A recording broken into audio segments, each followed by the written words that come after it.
अच्छा, जब आप किसी से भी बात करते हो, किसी भी नए पर्सन से, किसी भी अननोन इंसान से, पर्सन से, आप उससे फुल तमीज से बात करो।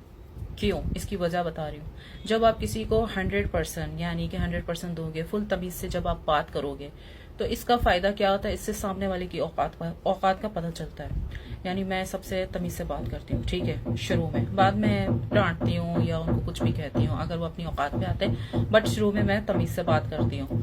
तमीज से बात करने का फायदा ये होता है कि सामने वाले की औकात हमें जल्दी पता चल जाती है।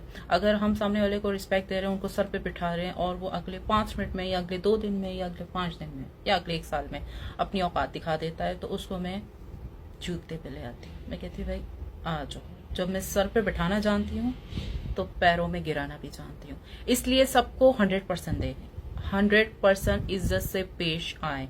किसी को भी ये मत देखे ये अमीर है गरीब है, क्योंकि काफी अमीर लोग, काफी पैसे वाले लोग घटिया भी होते हैं और काफी गरीब लोग अच्छे भी होते हैं, जो कि मैंने खुद देखे हैं। काफी गरीब लोग ईमानदार भी होते हैं, काफी पैसे वाले लोग बेईमान भी होते हैं। तो जब आप अपना 100% देंगे, जब आप खुद ठीक रहेंगे, तो आपको सामने वाले का पता चलेगा। तो इसलिए मैं इस तरह, अच्छा इस तरह फायदा क्या होता है? अब आप कहेंगे इस तरह फायदा क्या होता है? इस तरह 100% देने से इस तरह फायदा ये होता है कि आप लोग का टाइम बच जाता है। मतलब ये होता है कि वो इंसान बहुत जल्दी अपने आप को सामने पेश कर देता है। अगर मैं किसी से तमीज से बात कर रही हूँ और सामने वाला मेरी तमीज का, मतलब मैं रिस्पेक्ट से बात कर रही हूँ, मेरी रिस्पेक्ट का गलत फायदा उठा रहा है, मुझे पागल समझ रहा है, मुझे मासूम समझ रहा है, मुझे कुछ भी समझ रहा है, इसके बाद वो अपनी औकात दिखाता है, मुझसे गलत या गंदी बात करता है, तो फिर मैं अपना असली रूप दिखाती हूँ। मैं कहती हूँ भाई आ जाओ, अब मैं क्या तुम्हारे साथ सलूक करती हूँ, अब मैं तुम्हें बताती हूँ। फिर इसके बाद वही जो भी बातों से बात, जो मतलब गालियां नहीं देती हूँ, बातों से बात, तरीके से बात करती हूँ। इसके बाद फिर उसको जुत्ती के नोक पे ले आती हूँ। मैं कहती हूँ भाई तुम इसी के काबिल हो।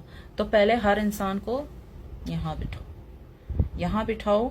जब वो यहाँ बैठने के काबिल ना हो, जब आपको लगे कि अब ये अपनी औकात दिखाना शुरू हो रहा है, इसको इज्जत राज नहीं आती, क्योंकि जो खानदानी बंदा होता है वो इज्जत को डबल ट्रिपल 2 4 8 10 गुना करके आपको वापस लौट आता है। ये एक अच्छे इंसान की, अच्छी खानदानी इंसान की निशानी है। लेकिन जो बदतमीज है, जिसको बात करने की तमीज नहीं है, जिसकी गैदरिंग अच्छी है या उसको घर से कोई अच्छी ट्रेनिंग नहीं मिली है, वो क्या करता है, सामने वाली की इज्जत को उसकी कमजोरी समझता है। कहता है ये तो कमजोर है, इसलिए तमीज से बात कर रहा है, तो फिर उसको पैरों में गिरा देना चाहिए। तो पहले यहाँ बिठाओ सर पे, इसके बाद उसको, अगर वो ठीक ना चले आपके साथ, तो उसको कदमों में गिरा दो, बोले भाई आ जाओ मेरी जूती की नोक पे। और मेरा YouTube चैनल सब्सक्राइब करें और ऐसी इंटरेस्टिंग वीडियोस वहां भी देखते रहें फ्री में।